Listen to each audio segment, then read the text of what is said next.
This portion of the John Fredericks Show is brought to you by Hargrave Military Academy. Attend an educational and informative open house event at Hargrave Military Academy in Chatham, Virginia. For more information, visit online at hargrave.edu. Hargrave Military Academy. Build his future. Joining us now is Congressman, United States Representative Bob Goodlatte from the 6th District of Virginia. He's a Republican. He's also the chairman of the House Judiciary Committee, a frequent guest on our show. Mr. Chairman, great to have you with us. John, it's great to be with you and your listeners. The president's speech Tuesday night, I was so excited to get you on because you're always fabulous at just breaking these things down and putting it into perspective. So let me ask you this. In your mind, did President Obama Tuesday night make the case for U.S. military involvement in Syria, if indeed it comes to that? No, I don't think he did. And this is obviously a serious problem. We shouldn't minimize in any way the horrific use of sarin gas, of chemical weapons in Syria. We shouldn't minimize the importance of international treaties that cause governments and others to not use chemical weapons, and we have always taken a strong stand against that.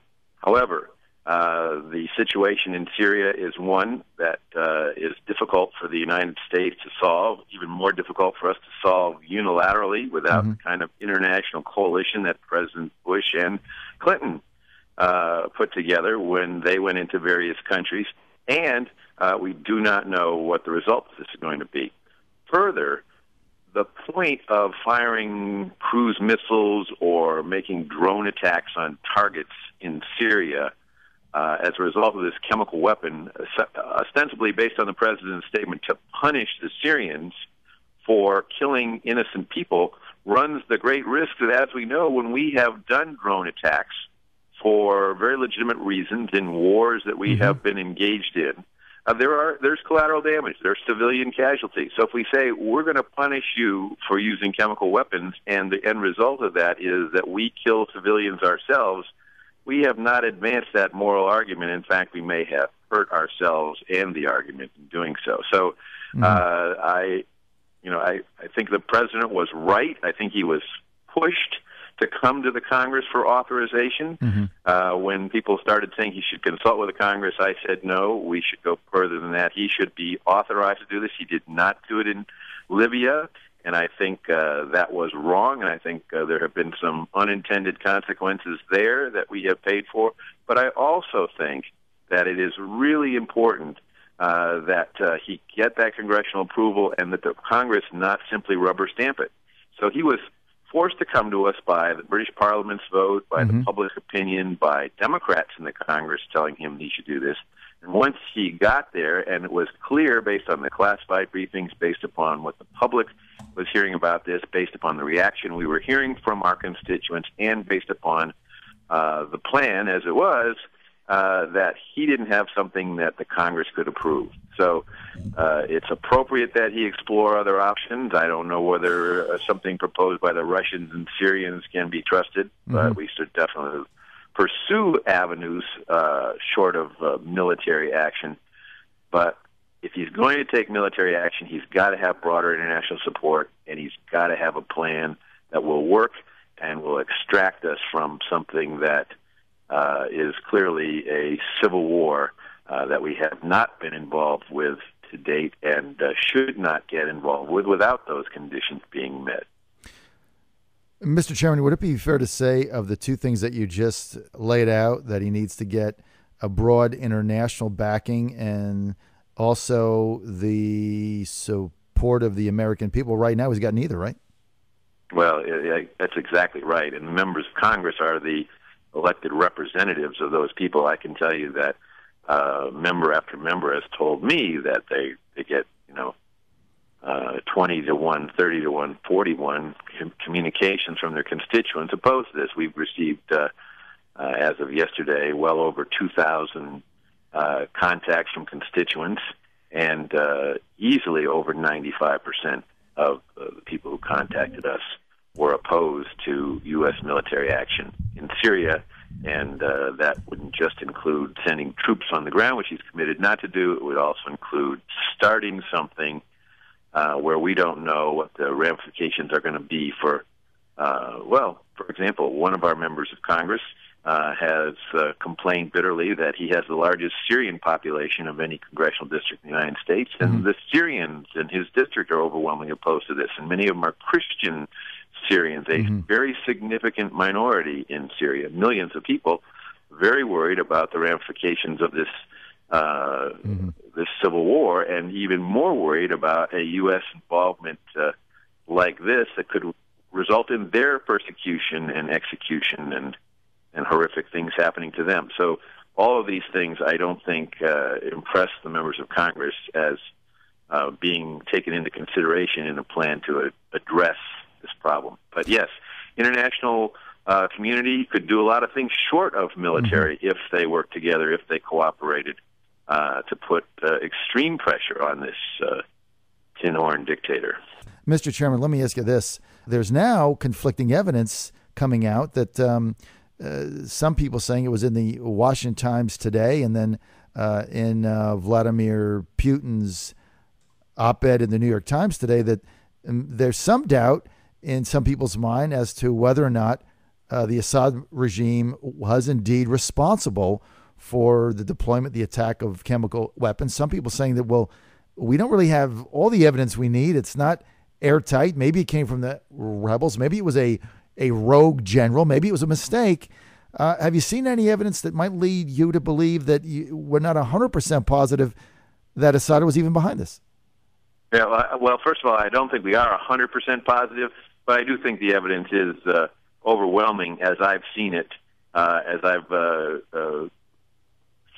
heard information in these classified briefings and other information received. The evidence of where the primarily artillery shells came from and where they went, and then information regarding communications within the Assad regime would point strongly toward this being an action that they have taken. And by the way, it's not the first time that they've been accused of this. There have been several times that this has occurred.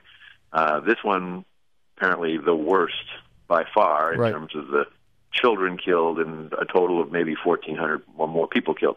But it's absolutely true that we do not have an absolute answer, a smoking gun, a smoking artillery cannon, for example, to point to. But definitely very, very conclusive evidence that chemical weapons were used, and the extremely high likelihood that they came from areas controlled by the regime and delivered by things that one would presume the regime would be the only ones to have in those areas. But again, I wouldn't rest my decision here on that basis. I would rest my decision on what the role of the United States is in this, and if we are a world leader, and if we are, as the President says, not the world's policeman, then the world leader has to lead an international community with strong public support behind it to take appropriate measures that will result in a change of behavior and elimination or gathering up or whatever of these weapons, and not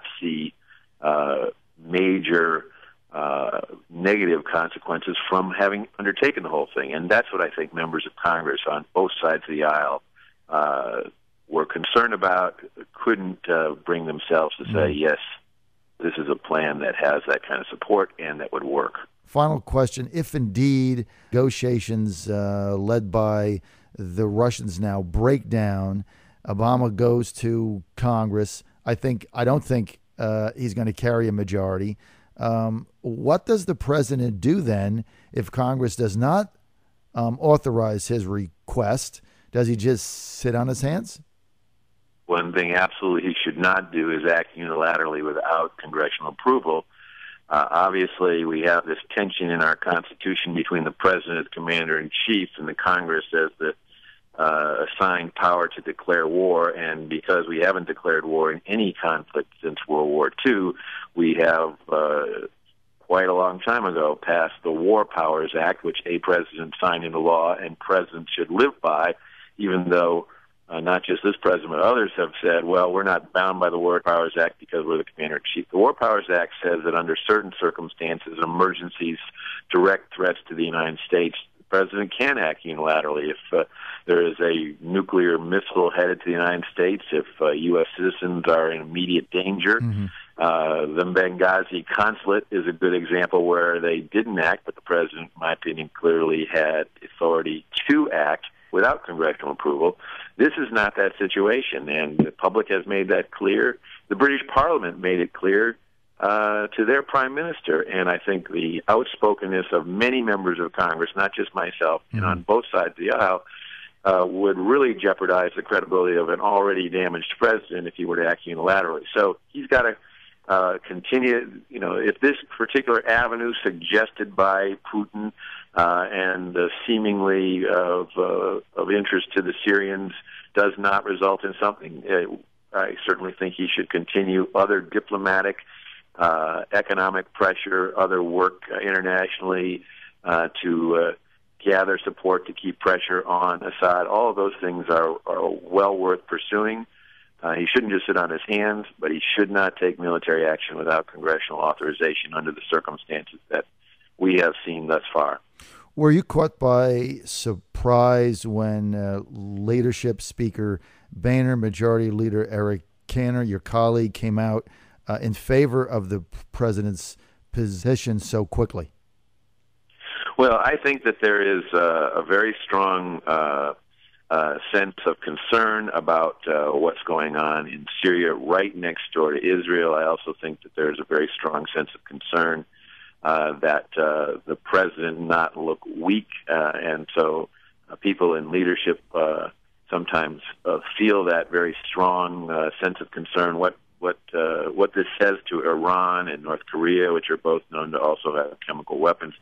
So I understand where they're coming from. I did not draw the same conclusion that they did, and I wouldn't want to speak for them. But again, they were very, very clear in saying that this was their opinion, their position, and they were in no way using their leadership position to tell other members of Congress that they should have to vote anyway, other than their conscience and what their constituents were telling them. This was not an effort to whip the members of the House to a position contrary to what each one came to the conclusion of based upon their own examination of this very difficult situation. Okay, Mr. Chairman, we're out of time. We appreciate your being with us and our listeners here on the John Fredericks Show in Southeast and Central Virginia.